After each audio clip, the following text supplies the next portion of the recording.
Well, yesterday, New York City Comptroller John Liu, effectively the city's CFO, announced plans to make New York City pension funds more transparent by posting the data online and also webcasting board meetings. All of this done and finalized by December of next year. Now, the city's pension funds total about $113 billion. No small amount of change. John, great to have you with us. Great to be on, Betty. Thanks for joining us again. So, tell me what you hope to achieve by putting all of this data online, because it's already available in your annual reports. But what's the goal here?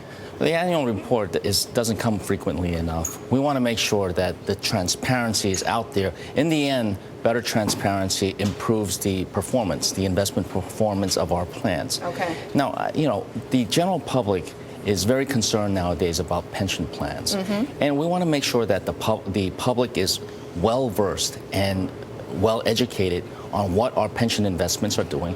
At the same time, it also creates more accountability on our money managers so that the investment results for our pensioners and ultimately our taxpayers will be improved. Now, is the information going to be any different? Are we going to find out more information, real-time data about performance, about, outperforming fund managers, but also non-performing fund managers too? Absolutely. Okay. We'll phase this in different periods over the next few months. We'll start an online library of numerous documents related to pension investment results, as well as some of the analysis. We'll also put So we'll together, know who's doing well and who's not? We'll know that? Yes, we will. Oh, okay. Yes, we will. We'll also have an online frequently asked questions section. I expect that to grow over time.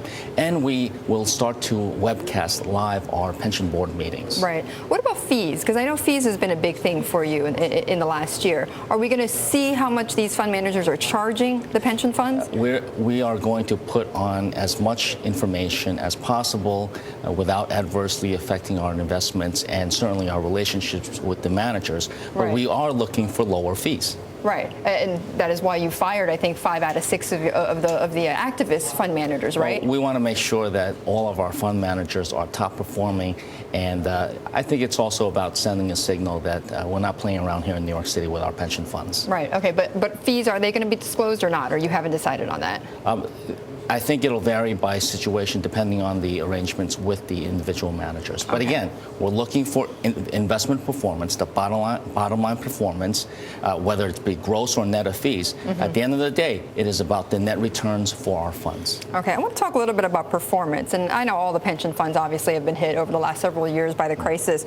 The New York City pension fund is underfunded by 29%. That's according to your data.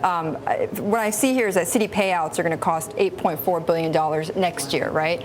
The city payouts to make up for this funding gap versus, I think, back in 2001, it was only at $1.5 billion. So how are you going to try to get the returns up to make up for these gaps? That's a great question.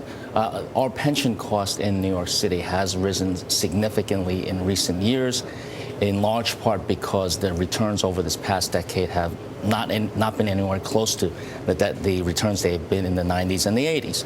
So there's a little bit of catch-up to do.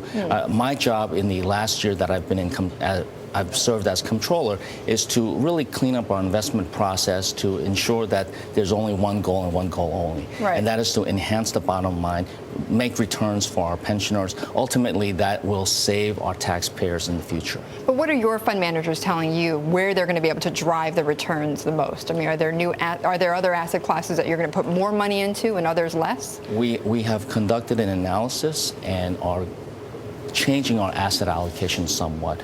For example, we are now looking at hedge funds for the first time, and that will add to the diversification as well as reduce some of the volatility in our pension funds. Have you started putting funds into hedge funds then, or money into hedge funds then? We've selected a primary manager for that. Oh, really? And again, we will look to increase our allocation in a way, diversify our allocation in a way that really seeks to modulate some of the fluctuations in our pension funds, but ultimately earn as high a return long-term for our pensioners and ultimately our taxpayers. Are there other asset classes, though, that you're actually not going to invest in any longer or not put more money into because you felt like that they've underperformed? I think we're looking at managers on an individual basis. We've looked at about a little more than a third of all of the managers, and we'll continue to look at the various arrangements as they expire or become due.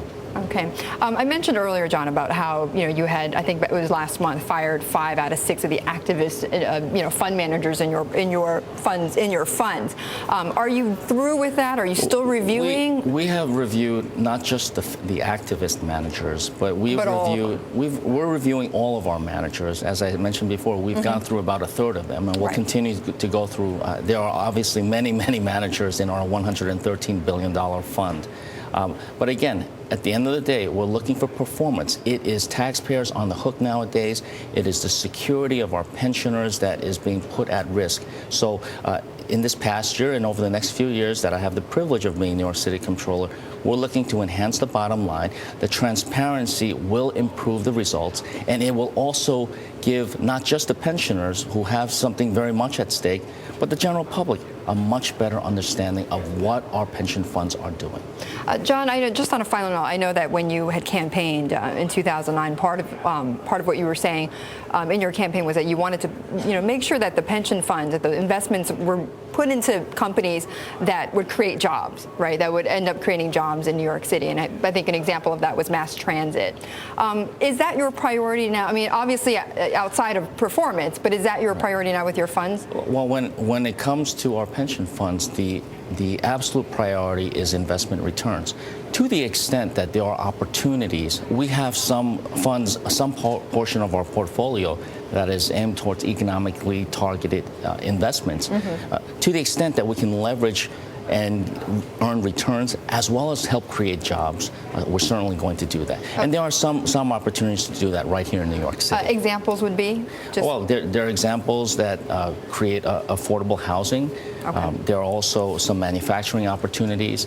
But again, the bottom line results, the investment returns are the main priority. Right, you got to make up, as all the pension funds do, have to make up those gaps. And John, thank you very much for joining us. Always a pleasure. I really appreciate you stopping by. That was New York City Comptroller John Liu.